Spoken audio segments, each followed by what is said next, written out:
तो तुम में है क्या जो तुम मदद कर सकते हो? क्या है तुम में मदद कर सकते हो? न तुम्हारे में बुद्धि है, न बल है, न इतने बड़े धनी हो, कुबेर का खजाना तो है नहीं, और बुद्धिमान ब्रह्मा वाली बुद्धि तो है नहीं।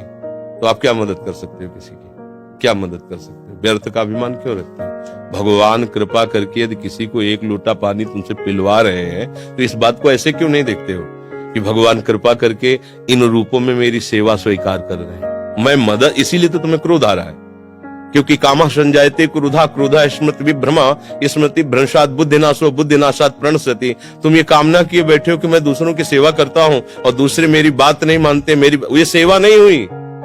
तुम उनसे सम्मान चाहते हो।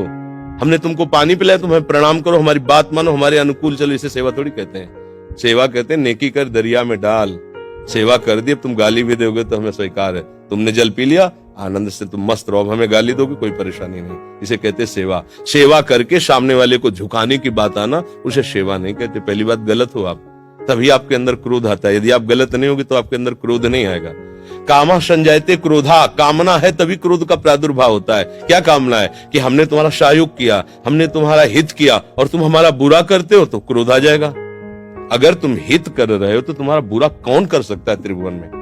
किसी की ताकत नहीं। हमारा कर्म ही बुरा हमारे सामने आता है। जैसे हम अभी वर्तमान में वो पाप नहीं किए जिसमें हमारे ऊपर ब्लेम लगाया गया है। इस समय तुम बिल्कुल निर्दोष हो, लेकिन वो दोष जो तुमने गुप्त रूप से किया तुम्हें बख्शेगा नहीं। तुम लाख जगह रो, लाख जगह तुम प्रार्थना करो, वो तुम्हें दंड दे के रहेगा। कर्म बड़ा बलवान होता है। तो पहली बात तो ये छोड़ो कि आप किसी का हित करते हो। बात ये सोचो कि भगवान कृपा करके हमसे हित करा रहे हैं, और किसका? वही इन रूपों में आ रहे हैं। आप उनको मनुष्य समझकर, अपने को बड़ा समझकर, फिर दोष हो जाएगा। शास्त्र की बात मानो। भगवान कह रहे हैं मैत्रः करुण एव च, लेकिन निर्ममो निरहंकारा। सबसे मित्रवत व्यवहार करो, ममता न करो, सबको सुख प्रदान करो, लेकिन अहंकार न करो। ये अहंकार ही तो क्रोध रूप में परिणित हो रहा है भैया। दोष को खुद पकड़े हुए हो, दूसरों पे दोष देखते हो, कैसे सुधार होगा? बात सुनो, यहाँ मुंह छुपरी बात नहीं होगी।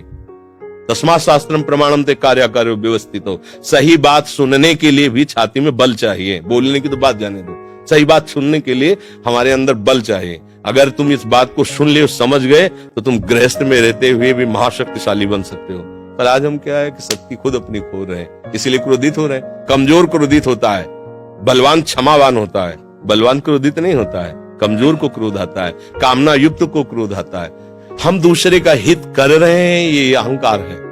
हम एक यंत्र हैं, भगवान यंत्री हैं, वो जैसा हमसे करवा रहे वैसा हो रहा है। हमें ये भावना रखनी है, हम करने लायक हैं। एक श्वास भी नहीं ले सकते इस तरह में, ऐसे भी नहीं कर सकते। अगर वहां से ऑफ हो जाए तो तुम एक श्वास नहीं ले सकते, फिर क्या होगा?